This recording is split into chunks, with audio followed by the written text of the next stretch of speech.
About to take the stage is an inspiring young woman who I look up to. She is an Olympic champion and an all-around legend when it comes to balancing strategy in sports, business, and the journey to financial freedom. Powered by J.P. Morgan Wealth Management, please welcome Jordan Chiles.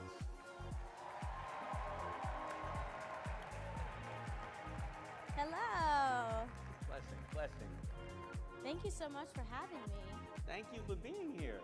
I am so excited to see you in person. Beautiful people. Love you. Now you represent it. All right, so I wrote down some things because I don't want to forget. Sometimes I just start going off in a rabbit hole. So you have experience as a college athlete, and in the past few years, NIL, name, image, and likeness, money has changed the game for college athletes. You have your own leotard line and collaborated with Nike on activewear. Congratulations, first of all. That's hard. That's very difficult to do. Absolutely.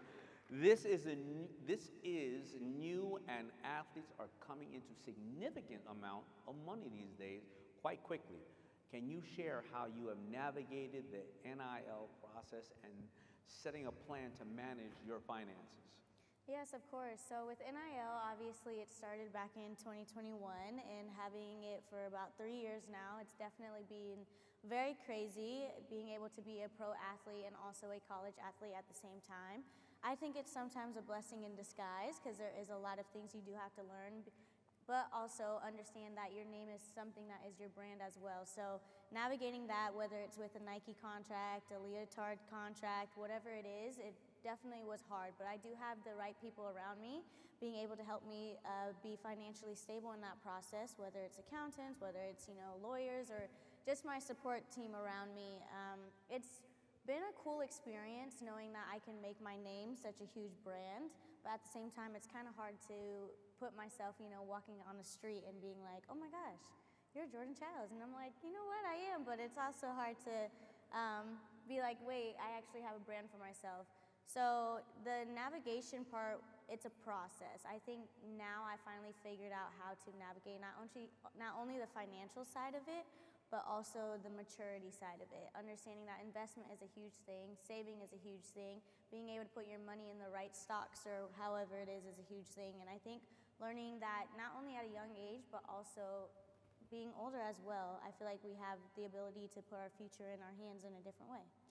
I always share the stat that athletes and lotto winners, 65% of them are bankrupt 3 years after leaving the league. You're not in the league, or winning the lotto. And, a lot of people have this theory of these dumb athletes. When you represent our country, you've become the best of the best, over 8 billion people on the planet. There's nothing dumb about that. You've been focusing on one thing, being the best at this. You can't know, just like when we get into business, I can't be the ultimate designer and then manufacturer, warehouse, social media, finance. It's a big world, right?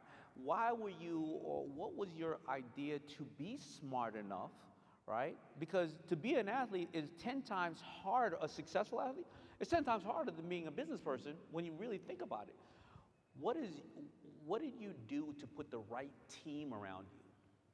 Well, everything is how authentic they can be within my brand. I, again, made a brand for myself. Jordan Chiles Inc. is something that I want people to walk in and be like, okay, I understand where, her authenticity is and who she is as a person. That's where I get all the support that I have from within. But also, I learned this at a young age. I had family that kind of taught me the process of what it's like to build a business around yourself. My mom was a property management owner, and my dad, I come from pastors. I'm a PK, so he understood that side of, amen, understood that side of things. So I came around from that, but also understanding that, your life as an athlete shouldn't just be yourself as an athlete. There should be more to it. So I put myself in a position of understanding that after my career, I'm not an NBA player. I'm not an NFL player. I don't do track and field where I can just run around the track the whole time. I flip and do all these things that hurt my body, so I have to figure out what I'm going to do on the outskirts.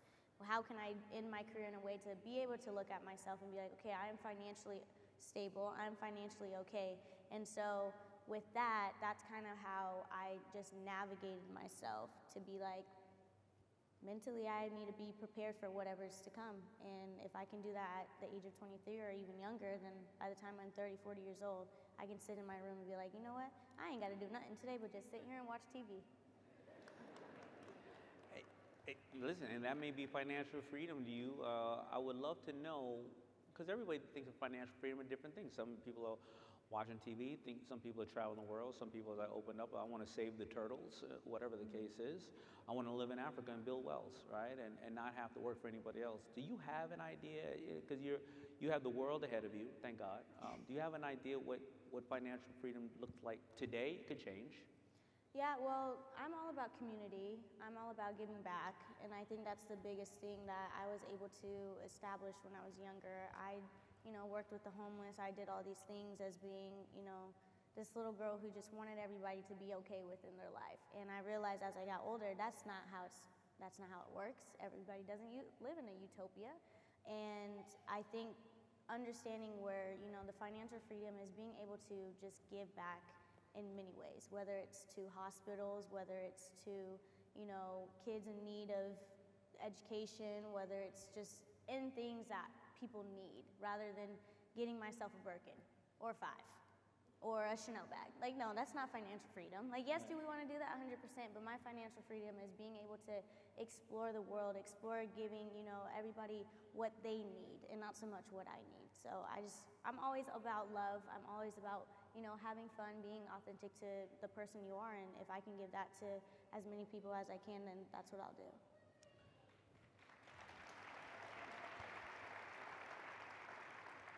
What does it feel like to represent America and whip everybody's ass? You know what? That's a great question. I wish I knew. I mean, I do have a gold medal, but...